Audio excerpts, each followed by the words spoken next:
जीवन्मुक्तिप्रदं देवं क्षमापूर्णं जगद्गुरुं वन्दे परमहंसाख्यं नित्यानन्दाय स्वागतं। जीवन्मुक्तिप्रदं देवं क्षमापूर्णं जगद्गुरुं वन्दे परमहंसाख्यं नित्यानन्दाय स्वागतम्। आनन्दानुभवास्वादं सर्वरोगनिवारकं वन्दे पापविनाशक्तं नित्यानन्दाय स्वागतम्। आनन्दानुभवास्वादं सर्वरोगनिवारकं वन्दे पापविनाशक्तं नित्यानन्दाय स्वागतम्। नित्यमुक्तं निर्विकल्पं ध्यानलोकप्रदीपकम्।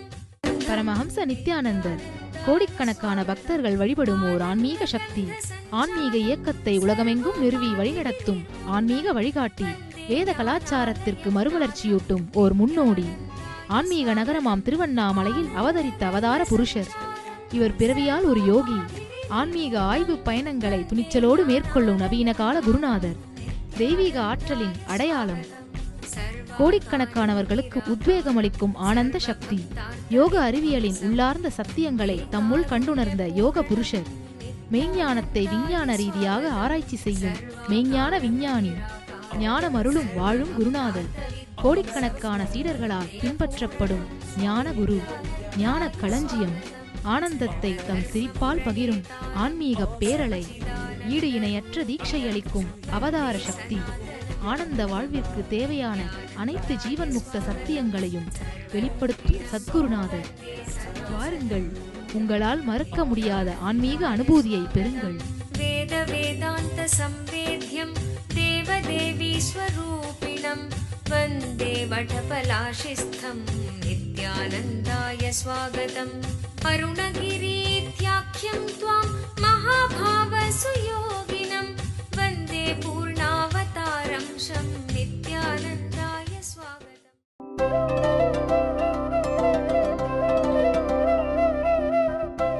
ராமகிருஷ்ணன் ஒரு அருமையான கதை, ரொம்ப அழகான ஒரு கதை. ஒரு துறவியினுடைய குடிசையும் எதிர்புறமாக ஒரு தாசியின் வீடும் இருந்ததாம். இந்த துறவி பல்வேறு நபர்கள் அந்த தாசி வீட்டுக்கு போயிட்டு வரதை பார்த்து பார்த்து, இவ பாரு இந்த மாதிரி வாழறாளே, இவ என்னைக்கு உருப்பிட போறா, அவனுங்க உள்ள இதெல்லாம் பண்ணிட்டு இருக்கானுங்களே, இவனுங்கெல்லாம் என்னைக்கு உருப்பிட போறானுங்க, வாழ்க்கை என்ன ஆகும்னு தெரியல, இவங்களுக்கெல்லாம் எங்க உருப்படியாக போகுது, இதையே சிந்தனை பண்ணிட்டு இருந்தார். ஆனா அந்த தாசியோ, ஐயோ வேறு வழி இல்லாமல் நான் என் வாழ்க்கையிலே இந்த தொழிலே சிக்கிவிட்டேனே, ஆனால் இந்த சன்னியாசியோ நிம்மதியாக தினந்தோறும் அமர்ந்து இறைவனை சிந்தனை செய்து கொண்டிருக்கின்றாரே அப்படின்னு அவரை பற்றி, அவர் செய்கின்ற இறை சிந்தனை பற்றியும் இவள் சிந்தனை செய்து கொண்டிருந்தாளாம். திடீர்னு ஒரு நாள் 2 பேரும் செத்து போறார்கள். யமனுடைய அவைக்கு 2 பேரும் போறார்கள். போனவுடன் யமன் தாசியை சொர்க்கத்திற்கும் இந்த சாதுவை நரகத்திற்கும் அனுப்புகின்றான். சாது புலம்புகின்றார், என்ன இது, அவள் செய்யாத பாவம் இல்லை, அவளை சொர்க்கத்திற்கு அனுப்புகின்றீர்கள், நான் உத்தமமான வாழ்க்கை வாழ்ந்தேன், என்னை நரகத்திற்கு அனுப்புகின்றீர்கள். யமன் ரொம்ப தெளிவா விளக்குறான். அப்பா, நீ உடலால் என்ன செய்தாய், உணர்வால் என்ன செய்தாய், யோசிச்சுப்பார். நீ உடலால என்ன பண்ண, தியானம், தியானம் இல்லை, தியானம்ன்றது கூட மனதால செய்யறது.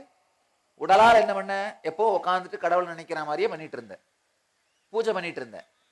நீ உடலால் செய்ததற்காக உன் உடல் பாரு, பூலோகத்துல கீழே பாரு, ஒரு பெரிய சாதுவினுடைய உடல்ன்றதால மாலை அணிவித்து மக்கள் பூஜை செய்து அபிஷேகம் செய்து மிகப்பெரிய சமாதி குழியிலே வைத்து ஆலயம் அமைக்கிறார்கள்.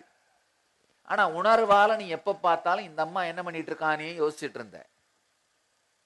அதனால உன் உணர்வுக்கு நரகம்தான். ஆனால் அந்த தாசியோ உடலால் வேறு வழி இல்லாமல் அவள் என்னை வாழ்ந்து கொண்டிருந்தாலோ அதை வாழ்ந்தாள். அதனால அவ உடல் பாரு, கீழே பாரு, சீண்டுவாரின்றி உடன் இருந்த உறவினர்களோ உற்றார்களோ நண்பர்களோ யாருமே இல்லாமல், சீண்டுவார் இல்லாமல் விழுந்து கிடக்கிறது. ஒரு மாலை போட்டு எடுத்து புதைக்க கூட ஆள் இல்லை, அனாத புணமா கிடக்கு பாரு.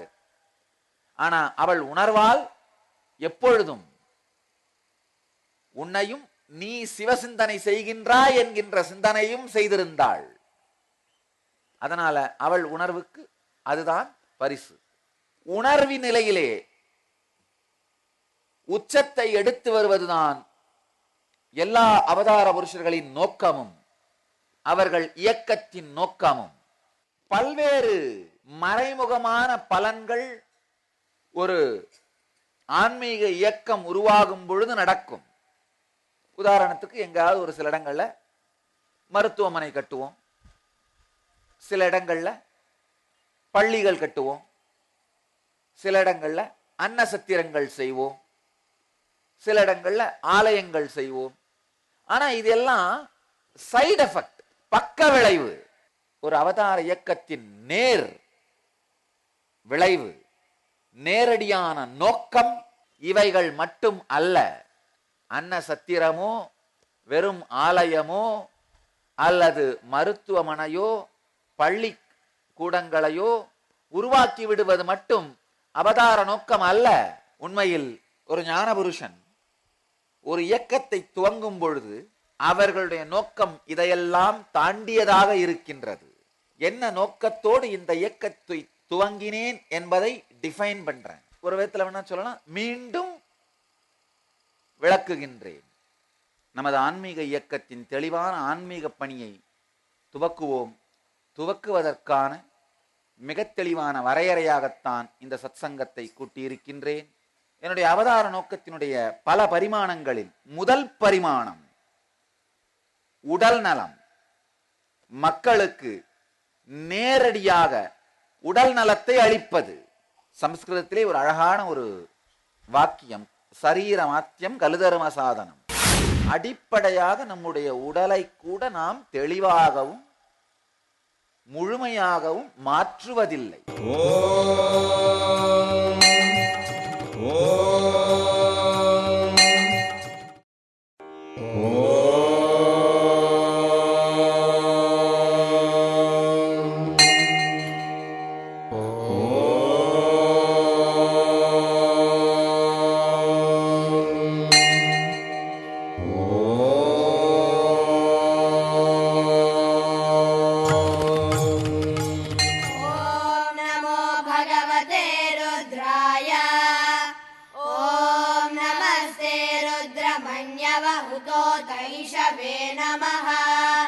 नमस्ते अस्तु धन्वने बाहुभ्यामुतते नमः। या तैषु शिवतमा शिवं बभूव ते धनुः शिवा शरव्याया तव तया नो रुद्रमृळया या ते உடலை அடிப்படையாக வைத்தே, உடலை சார்ந்தே வெளி உலக மற்றும் உள்ளுலக சாதனைகள் சாத்தியமாகின்றது. ஒரு கொடுமை என்னன்னாங்கயா, இந்தியா முழுவதும் குறிப்பாக தமிழ்நாட்டில் 47% மக்கள் தன்னுடைய உடற்கூடு முழுமையாக வளர்ச்சி அடையாமலே இறந்து விடுகிறார்கள். கொடுமையான விஷயம். நான் சொல்றது ஆழமா புரிஞ்சுக்கோங்க. 47% மக்கள் தன்னுடைய உடல் கூடு, அதாவது எந்த அளவுக்கு அது விரிந்து வளருவதற்காக வடிவமைக்கப்பட்டிருக்கிறதோ அந்த அளவுக்கு விரியாமலேயே, வடிவமைக்கப்படாமலேயே, அதாவது முழுசா வளராமலே செத்து போயிடுறார்கள். உடல் ரீதியாக 47%, பாதிக்கும் மேற்பட்டவர்கள் உடல் ரீதியாக பாதிக்கும் மேற்பட்டவர்கள் நாம் முழுமையாக வளராமலே இறந்து விடுகின்றோம். அப்படின்னா என்ன அர்த்தம்னா, அடிப்படையாக நம்முடைய உடலை கூட நாம் தெளிவாகவும் முழுமையாகவும் மாற்றுவதில்லை. மனித இனத்திற்கான முதல் தேவை, அடிப்படையான தேவை, உடலை முழுமையாக மாற்றுதல். தேவையான இடத்திலெல்லாம் வளர்ச்சி இல்லை, தேவையில்லாத இடங்கள்ல ரொம்பவே வீங்கி கிடக்கு. இல்லை, அது நம்முடைய மிகப்பெரிய பிரச்சனைங்கயா. ஊதிய வயிறு, அது பெரிய வயிறுனால 13 ஆண்டுகள் உங்களுடைய ஆயுளை நீங்களாகவே குறைத்துக் கொள்கிறீர்கள். ஊதிய வயிறுங்கிற ஒரே ஒரு காரணத்தால மட்டும். சில நேரத்தில் நம்ம தியான சத்சங்கங்கள்ல, இந்த தியான நிகழ்ச்சிகள்ல பார்த்திருக்கேன். குனிஞ்சு காலை தொட முடியாதது கூட பரவாயில்ல, சில பேருக்கு குனிஞ்சு வயித்தையே தொட முடியல. அது பாட்டுக்கு தனியா இருக்கு, இவங்க பாட்டுக்கு தனியா இருக்காங்க. ஒரு பக்கம் பார்த்தா அவர்களுடைய உடம்பினுடைய பல பாகங்கள் அது அடைய வேண்டிய முழுமையான வளர்ச்சியையே அடையாமல் இருக்கின்றது. இன்னொரு பக்கம் பார்த்தீங்கன்னா உடம்பினுடைய பல பாகங்கள் தேவையில்லாமல் அளவுக்கு மீறி வளர்ந்து கிடக்கிறது.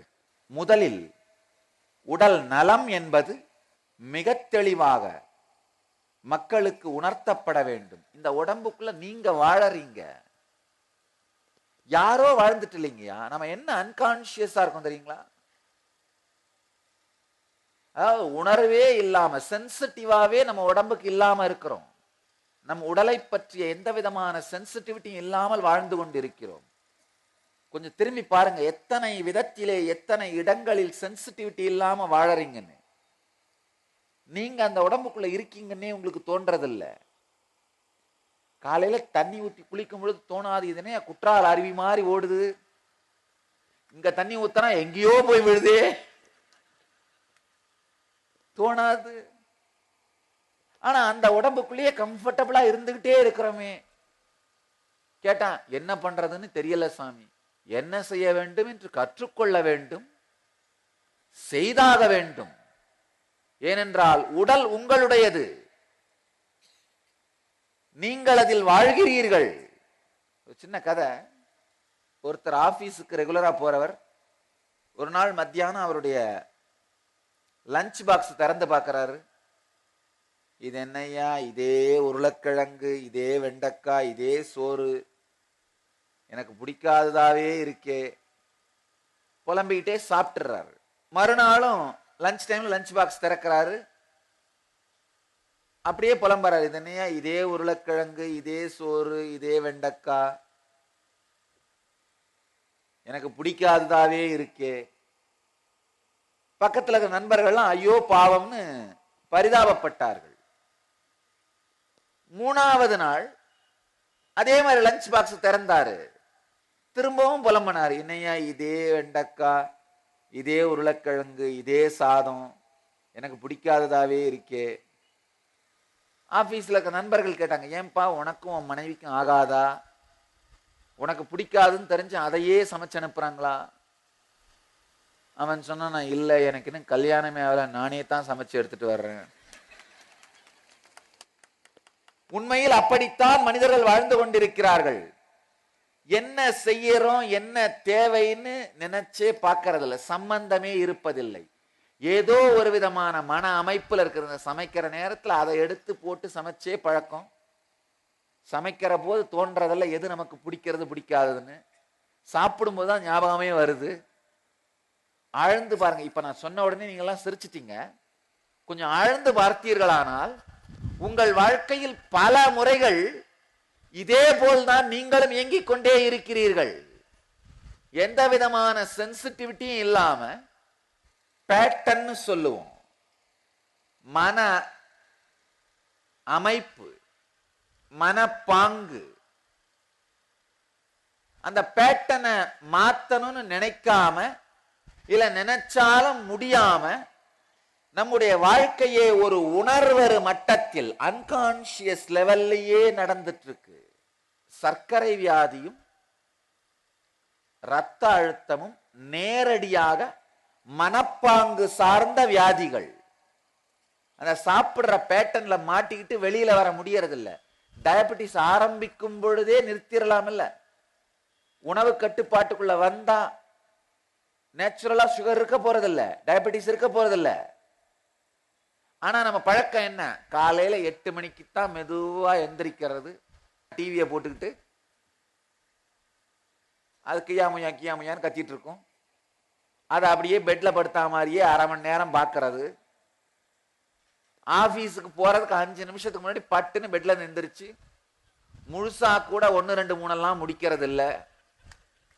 காக்கா குளிக்கிற மாதிரி அரை சொம்பு ஒரு சொம்பு எடுத்து மேல ஊத்திட்டு ஆபீஸ்ல போய் உட்கார்றது. உடம்ப அசைக்காமலே வேலை செய்யற மாதிரி வாழ்க்கையா வச்சுக்கிறது. சாப்பிடுற நேரம் வரும்போது சக்கரை வியாதிங்கிறத மறந்துடுறது,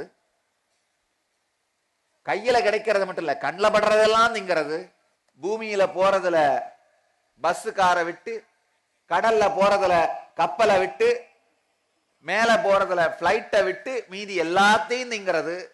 அதுக்கப்புறம் என்ன, டைம் வரும்போது ஹாஸ்பிட்டலுக்கு போய் இன்சுலின் போட்டு மெடிசன் போட்டுக்கிறது, இல்ல மாத்திரை சாப்பிடுறது. அதையும் ஒரு பேட்டனா மாத்திக்கிறோம். ஆழமா புரிஞ்சுக்கோங்கய்யா. ஒரு வியாதி வந்த உடனேயே, முக்கியமா இந்த சுகரோ பிளட் பிரஷரோ இதுதான் முதல்ல ஆரம்பிக்கும். வந்த உடனேயே உங்க உடம்புக்கு சென்சிட்டிவா இருந்தீங்கன்னா அந்த வியாதியை தொடர்ந்து அனுமதிக்க மாட்டீர்கள். ஆனால் உங்களுடைய உடம்பையே இன்சென்சிட்டிவா மாத்திர ஒரு பேட்டனுக்குள்ள சிக்கிக்கிட்டு இருக்கீங்க. பேட்டனுக்குள்ள இருக்கீங்கன்னு தெரியறது இல்ல, அதுல இருந்து வெளியில வரணும்னு நினைக்கிறது இல்ல. சாப்பிடுறது ஒரு பேட்டன், எந்த விதமான உடல் இயக்கமும் இல்லாமலே வாழறது. உங்களுடைய வாழ்க்கையே ஒரு இன்சென்சிட்டிவான அன்கான்சியஸான பேட்டனுக்குள்ள சிக்கி தவிக்குதுங்கய்யா. 90% மேலானவர்கள் தான் வாழுகின்ற உடலை பற்றி கூட சென்சிட்டிவா இருக்கிறதே இல்லை. கண்ணில் தார தாரையா தண்ணி வந்தாலும் அந்த மிளகா சட்னி நினைச்ச உடனே நாக்கெல்லாம் அப்படியே சுருன்னு இழுக்குது இல்ல, தார தாரையா தண்ணி வந்தாலும் விடுறதில்ல, அள்ளி அள்ளி. இந்த ஊறுகா நாக்கு எரியும், கண்ணு எரியும், உள்ள போன உடனே வயிறு எரியும், அதுக்கப்புறம் மீதி எல்லாமும் எரியும். இல்ல அது போற வழியெல்லாம் எரியும், கடைசி வரைக்கும் எரியும். தெரிஞ்சும் என்ன பண்றதில்ல, அதை வலிச்சு வலிச்சு உள்ளதல்றத விடுறதில்ல. இன்சென்சிட்டிவா இருக்கிறது. நம்ம பாப்புலேஷன் 17% கிடையாது அப்படின்னா ஒரு இந்தியாவினுடைய ஆவரேஜ் அதுவே ஜாஸ்தி. அதுல 2 பங்கு இல்ல 3 பங்கு, 6% வச்சுன்னா 17% என்ன 3 பங்கு. ஒரு அவதார புருஷரிடமிருந்து நேரடியான வழிகாட்டுதல் வேண்டுமா? பரமஹம்சருடன் நேருக்கு நேர். நித்யானந்தம், நித்யானந்தா ஹியர். இதோ உங்களுக்காக பரமஹம்ச நித்யானந்தர் நேரடியாக வழங்கும் ஒரு அரிய வாய்ப்பு.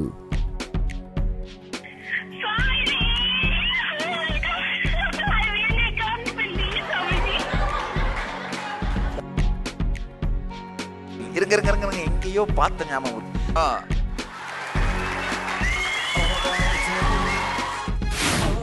நான் மாடல் எக்ஸாம் நல்லா பண்ணோம், பயமா இருக்கு. இதே தெரிஞ்சு நீ சக்சஸ் ஆக போற, நான் பாத்துக்கிறேன். ஆனந்தமா இருக்கும், ஆனந்தமா இருக்கு. உங்களுடைய எல்லா விதமான கேள்விகளுக்கும் பிரச்சனைகளுக்கும் பரமஹம்சர் தொலைபேசி மூலம் தீர்வுகளை அளிக்கின்றார். தினந்தோறும் காலை 8 மணி முதல். தொடர்பு கொள்ள வேண்டிய தொலைபேசி எண் 08027279999. நேரடி ஒளிபரப்பை காண ntv.nithyananda.org. ஹிட்லர் அந்த மொத்த ஜெர்மனியுமே அடிமையத்தனமாக்குறதுக்கு என்னென்ன பண்ணார்னு அப்படியே சொல்றேன். நீங்க அப்படியே ஆழ்ந்து பார்த்தீங்கன்னா நம்முடைய கலாச்சாரத்துக்கும் இது எல்லாமே நடந்திருக்கிறது உங்களுக்கு தெரியும். முதல்ல கண்டபடி சாராயத்தை திறந்து விட்டுறணும். ஆல்கஹால் அடிக்ட் ஆகிற விஷயங்களை திறந்து விட்டுறது. அப்ப மக்கள் என்ன ஆவாங்க, யோசிக்க தெரிஞ்ச இளைஞர்களை என்ன பண்றது, இந்த ஆல்கஹால் கலாச்சாரத்துக்கு அடிமையாக்கிறது. கொடுமைங்கய்யா, நல்லா தெரிஞ்சுங்க. இந்தியாவிலேயே அதிக அளவு குடிப்பவர்கள் நாம தான். 17% ப்ரொடக்ஷன் இம்போர்ட் ரெண்டுலையும் 17% நாம ஒரே ஸ்டேட் மொத்தமா குடிச்சு முடிச்சிடறோம். 17% குடிச்சு முடிச்சிடறோங்கய்யா. காவிரியில தண்ணி ஜாஸ்தியா வந்து என்ன பண்ணுவோம், அதையும் சேர்த்து. யோசிக்கிற சமுதாயம், இளைய சமுதாயம். கொடுமை பாத்தீங்கன்னா நம்ம பாப்புலேஷன் 17% கிடையாது, தெரிஞ்சுக்கோங்க. ஹோல் கண்ட்ரியை கம்பேர் பண்ணும்போது நாம ஒன்றும் 17% பாப்புலேஷன் கிடையாது. ஆனா என்ன பண்றோம், 17% குடிச்சு முடிச்சிடுறோம்.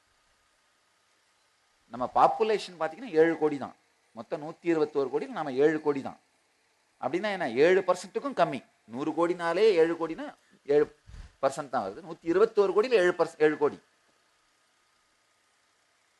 மேபி ஒரு 6% ஜாஸ்தியாக வரும்னு நினைக்கிறேன். கணக்கு பண்ணி பார்த்தா தெரியும். நம்ம பாப்புலேஷன் 17% கிடையாது. அப்படின்னா ஒரு இந்தியாவினுடைய ஆவரேஜ் அதுவே ஜாஸ்தி. அதுல 2 பங்கு இல்ல 3 பங்கு. 6% வச்சுன்னா 17% என்ன, 3 பங்கு, ஆல்மோஸ்ட் 3 பங்கு குடிச்சிடுறோம். சமூக சேவை, சமூக பொறுப்பு நிறுவனங்களை எல்லாம் சீரழிக்கிறது. அதான் ஹிட்லர் பண்ண வேலை. இன்சென்சிட்டிவான உடல் நமக்கு வர்றதுக்கான ஒரு காரணமும் சமூக பொறுப்பில்லாத சமூகமாக நாம் மாறியது. வாழும் ஞானி பரமஹம்ச நித்யானந்தர் வழங்கும் கல்பத்தரு முழுநாள் தியான அனுபவ முகாம். கல்பத்தருவில் உங்களுக்குள் உயிர்ப்பிக்கப்படும் குண்டலினி சக்தி. குண்டலினி சக்தி என்பது உங்களுக்குள் இருக்கும் தெய்வீக உள்ளார்ந்த ஆற்றல். உங்கள் வாழ்வில் எல்லா வளங்களையும் அருளும் குண்டலினி சக்தியை உயிர்ப்பிக்கச் செய்வதன் மூலம் உங்கள் வாழ்வில் மிக உயர்ந்த ஆன்மீக அனுபவங்களை அனுபூதியாக பெறுவதற்கு தேவையான சக்தியையும் புத்தியையும் விழிப்படையச் செய்ய முடியும். குண்டலினி சக்தியை உயிர்ப்பிக்கச் செய்யும் அரிய நிகழ்வை உங்களுக்குள் நிகழ்த்தும் தருணம்தான் சத்குருநாதர் அளிக்கும் தீட்சை. கல்பத்தரு தியான முகாமில் இந்த சக்தி வாய்ந்த தீட்சையை பெறுகிறீர்கள்.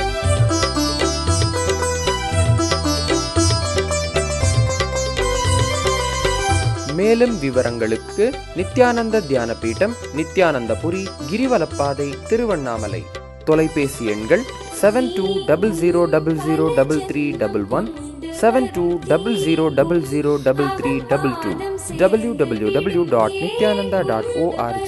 அதாவது சோசியல் ரெஸ்பான்சிபிலிட்டியை எடுத்துறணும். அப்பதான் மக்கள் தனித்தனி தீவுகளா மாறுவாங்க. யுனெஸ்கோ ஒரு ஆராய்ச்சி பண்ணியிருக்காங்க. ஒரு மாதத்திற்கு 10 ரூபாய் கொடுக்கின்ற அல்லது 1 மணி நேரம் சமூக சேவை செய்கின்ற நபர், அவரை நன்கொடையாளர்னு சொல்றாங்க. அந்த மாதிரி எத்தனை பேர் வாழறாங்க இந்தியா முழுக்க அப்படின்னு ஒரு ஸ்டேட்லையும் சர்வே எடுத்திருக்காங்க. டெல்லியில 92%, குஜராத்தில் 87%, யூபியில 82%. கொடுமை. இதை நான் சொல்லலைங்க, யுனெஸ்கோவோட ரிப்போர்ட், அவங்க பண்ண ஸ்டடி. அது ஒரு சில லட்சம் ஸ்பெசிமென்ஸ் எடுத்து ரிசர்ச் பண்ணியிருக்காங்க. சில லட்சம் பேர் பார்ட்டிசிபேட் பண்ணியிருக்காங்க இந்த சர்வேல. அவங்க ரிப்போர்ட் கொடுக்குறாங்க, தமிழ்நாட்டில் மாதத்திற்கு 10 ரூபாயையோ அல்லது 1 மணி நேரத்தையோ சமூகத்திற்காக செலவிடுகின்ற நபர்கள் 2% தான், 2% தான் இருக்கிறோம்.